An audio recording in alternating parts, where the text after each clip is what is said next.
Hello students, आप सब कैसे हो। आज मैं आपके साथ बहुत ही इंपॉर्टेंट टॉपिक डिस्कस करने जा रही हूँ, बहुत ही आसान, क्योंकि हमने कोर्स शीट कर ली है। जिसने एक बार कोर्स शीट कर ली, जॉब कोस्टिंग है सभी, उसके लिए बहुत ही आसान टॉपिक आ जाते हैं। ठीक है, तो कॉन्टैक्ट कोस्टिंग भी बहुत ही आसान टॉपिक है और पेपर के लिए भी बहुत इंपॉर्टेंट है। इसकी थियरी भी और न्यूमेरिकल भी। ठीक है, आपने थियरी अच्छे से कर ली, न्यूमेरिकल अपने आप आ गया। ठीक है, आपने जॉब जॉब कोस्टिंग कर ली है ना। तो जॉब कोस्टिंग क्या होता है? जॉब होता है कि हमें एक कस्टमर से जो ऑर्डर आया तो उसको हमने कंप्लीट किया और उसको वो काम उसको हैंड ओवर कर दिया। ये भी वैसा ही है कॉन्टैक्ट कोस्टिंग भी, लेकिन बस फ़र्क ये है जो जॉब कोस्टिंग है वो कम साइज का होता है, मतलब कम अमाउंट का होता है। जैसे चेयर बना दी, 100 चेयर, इस टाइप से होता है। ठीक है, या थोड़ा सा इससे ज़्यादा भी हो सकता है। जो कॉन्टैक्ट कोस्टिंग होती है ये लॉन्ग टर्म के लिए होती है। जैसे हो सकता है कि ये 1 साल से ज़्यादा टाइम के लिए भी हो कॉन्टैक्ट कोस्टिंग। और जैसे कि रोड बनाना है ना, पुल बनाना, ठीक है, कंस्ट्रक्शन करना, बिल्डिंग की कंस्ट्रक्शन करना, ये सारा कॉन्टैक्ट कोस्टिंग में आता है, जॉब कोस्टिंग में नहीं आता। प्रोसेस भाई ये जॉब कोस्टिंग में तो छोटी छोटी आइटम होगी, कॉन्टैक्ट कोस्टिंग में बड़ी आइटम होगी। और फ़र्क क्या है, जॉब कोस्टिंग में 1 साल में क्या कुछ टाइम में ही काफ़ी सारी यूनिट बन जाते हैं, पर कॉन्टैक्ट कोस्टिंग में ये अपने आप में एक यूनिट है। कॉन्टैक्ट कोस्टिंग मतलब ये भी कस्टमर से ही ऑर्डर आया होता है, कस्टमर ने ही स्पेसिफिकेशन दिया होता है कि हमें ये रिक्वायरमेंट है, हमें ऐसा पुल बनाना है, हमें ऐसा रोड बनाना है, हमें ऐसी बिल्डिंग बनानी है।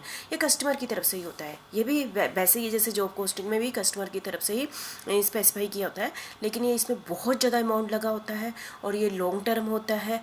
ठीक है, आप खुद ही सोचो, एक बिल्डिंग बनाने में बहुत टाइम लगता है ना, तो उसको इस टाइप के कॉन्टैक्ट को हम क्या कहते हैं? कॉन्टैक्ट कोस्टिंग कहते हैं। कॉन्टैक्ट आपको पता ही है क्या शब्द होता है, हमने बीकॉम फर्स्ट ईयर में बिजनेस लॉ में कॉन्टैक्ट पढ़ा है। ठीक है, उसकी कोस्टिंग करना, जैसे कि हमने जो भी रोड का ले लिया, कॉन्टैक्ट ले लिया, ठीक है, वो रोड बनने को लगेगा 1 साल लगेगा, ठीक है, समझ लेते हैं ऐसा, तो उसकी कितनी कॉस्ट पड़ेगी, तो उसको हम क्या कहते हैं? कॉन्टैक्ट कोस्टिंग कहते हैं। ठीक है, और ये नॉन रेपिटेटिव नेचर होता है, मतलब बार बार रिपीट नहीं होता। एक बार बिल्डिंग बना दी, ऐसे थोड़ी कि पसंद नहीं है इसको डिस्ट्रॉय करो फिर से बना दो, क्योंकि कॉन्टैक्ट कोस्टिंग में बहुत ज़्यादा अमाउंट लगा होता है, इसलिए इसमें बैक गियर का कोई काम नहीं है। ठीक है, क्योंकि इसमें बहुत बहुत ज़्यादा अमाउंट लगा होता है और ये लॉन्ग टर्म में तैयार होता है। आप खुद ही सोच लो, लॉन्ग टर्म में मटेरियल भी बहुत ज़्यादा लगा होगा और लेबर भी बहुत ज़्यादा लगी होगी। ठीक है, और इसकी सबसे स्पेशल बात है कि जैसे जॉब कोस्टिंग में हमारे बहुत ही इंपॉर्टेंट चीज़ थी, क्या थी? डायरेक्ट एक्सपेंसेस थे, इनडायरेक्ट एक्सपेंसेस थे, ओवरहेड थे ना। कॉन्टैक्ट कोस्टिंग क्योंकि ये अपने आप में बहुत बड़ा कॉन्टैक्ट होता है, इसलिए पता है कि ये हम साइट पर जाके, यहाँ पर जाके अब काम करना है, तो हो सकता है कि इसमें मैक्सिमम खर्चे डायरेक्ट ही हों। पता है कि अब रोड बनना है, सारा सामान उसी के लिए आएगा, वहीं पर खर्च होगा, तो सारे एक्सपेंसेस को मैक्सिमम कह रही हूँ, मैक्सिमम डायरेक्ट नेचर के होते हैं, क्योंकि पता है कि इस काम के लिए इसको यूज़ किया गया है। और आपको पता चल गया ये नॉन रेपिटेटिव नेचर की होती है, बार बार थोड़ी बिल्डिंग बनानी है। ठीक है, contact is a job of large size, जैसे जॉब है ना, तो उसके इसको लार्ज साइज कह सकते हैं। एक्सटेंड बियॉन्ड 1 अकाउंटिंग पीरियड, ये 1 साल से भी ज़्यादा हो सकता है। The person executing the contact, जो पर्सन ये काम करता है, जो रोड बनाता है, जो बिल्डिंग बनाता है, उसको हम क्या कहते हैं? कॉन्ट्रैक्टर। ये आपको पता ही है ना, उसको हम क्या कहते हैं? कॉन्ट्रैक्टर कहते हैं। और जो पर्सन जो बनवाता है, कस्टमर को क्या कहते हैं? कॉन्ट्रैक्टी। कस्टमर को क्या कहते हैं? कॉन्ट्रैक्टी। और जो बनाता है उसको हम क्या कहते हैं? कॉन्ट्रैक्टर कहते हैं। ठीक है, फिर भी एक बार कर लेते हैं। Contact costing is a special type of job costing, है ना। जैसे जॉब कोस्टिंग आपको पता ही है, तो ये स्पेशल टाइप है जॉब कोस्टिंग का, तो बड़ा रूप आ गया। Way the unit of cost is a single contact. यहाँ यूनिट ऑफ कॉस्ट क्या है? यूनिट ऑफ कॉस्ट, वहाँ पर तो ना 100 चेयर बनानी, 50 चेयर बनाई, ऐसा कॉन्टैक्ट आया। यहाँ पर एक ही कॉन्टैक्ट है, एक ही यूनिट है। जैसे एक बिल्डिंग बनानी, एक रोड बनाना, ठीक है, तो ये कॉन्टैक्ट कोस्टिंग क्या है? The unit of cost is a single contact. The contact itself is a cost centre. तो कॉन्टैक्ट क्या है? जैसे कि हमारी साइट है जहाँ बिल्डिंग बनानी, वही कॉस्ट सेंटर है। ठीक है, एक कॉस्ट सेंटर है and is executed under the customer specification. जैसे कस्टमर कहता है वैसे बनेगा। ठीक है, कस्टमर ने कहा मुझे बिल्डिंग इस ढंग से चाहिए, तो वैसी बनेगी। Contact costing is a variant of job costing system. ठीक है, थोड़ा सा अलग है जॉब कोस्टिंग सिस्टम से, बहुत ही अलग है। यदि हम पैसे के पॉइंट ऑफ व्यू से देखें, टाइम के पॉइंट ऑफ व्यू से भी देखें, ठीक है, हाँ, पर वही रास्ता है। जैसे हमने एक पेन बनाना है ना, और एक बिल्डिंग बनाना, फ़र्क है ना, बस वैसे ही। Applicable particularly in case of organisation doing contract construction work, ठीक है। फिर से एक बार रेपिटेशन है, 2-3 चीज़ों में बार बार करती रहूँगी ताकि आपको अच्छे से पता चल जाए कॉन्टैक्ट कॉस्टिंग क्या होता है, लॉन्ग टर्म क्या होता है, कॉन्टैक्ट होता है, ठीक है। काफ़ी कुछ आपको पता चल गया, ठीक है। Contact costing is the tracking of cost associated with a specific contract with cost associated with the specific contact with the customer, मतलब कि एक कस्टमर के साथ एसोसिएशन पर हमने कॉन्टैक्ट बनाता है। For example A company for large construction project with the prospective customer and the two parties agree in contract for a certain type of reimbursement to the company.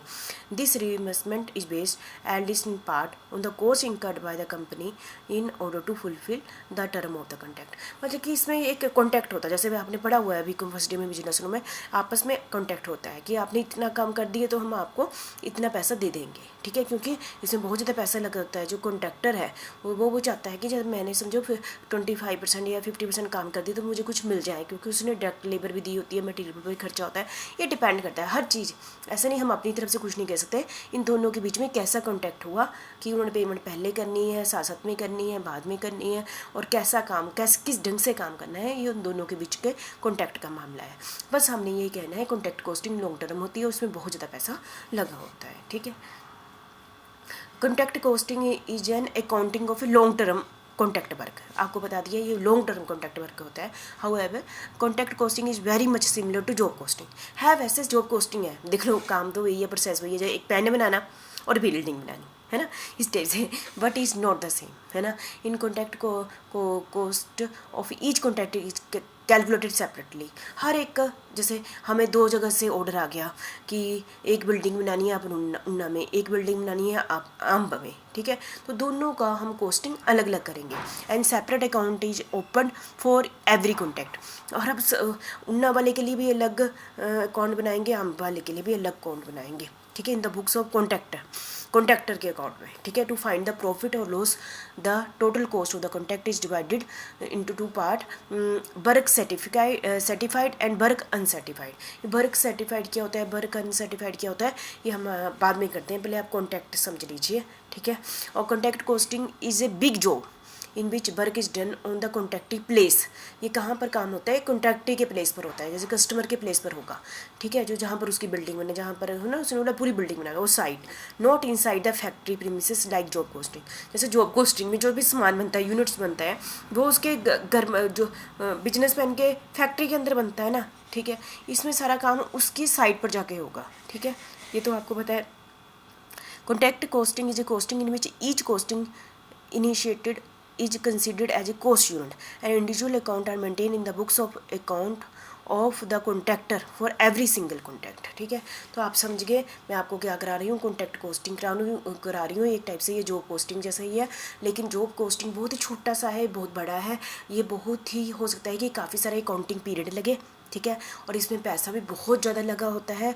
ये कैसे करना है, ये कॉन्ट्रैक्टर और कॉन्ट्रैक्टी के बीच में क्या टर्म एंड कंडीशन है उन्होंने आपस में डिसाइड किया है, उसके बेस पर होगा, ठीक है। तो मुझे लग गया आपको कि कॉन्ट्रैक्ट कॉस्टिंग किसे कहते हैं, हल्का सा आइडिया लग गया। बाकी हम बहुत सारी बातें आगे पूरी आगे वीडियो में करेंगे, वो सारी आपने यहाँ भी ऐड कर सकते हैं, जैसे फीचर्स करूँगी नेक्स्ट, तो आप वो सारे पॉइंट्स भी यहाँ पर लिख सकते हैं, ठीक है। Thank you very much.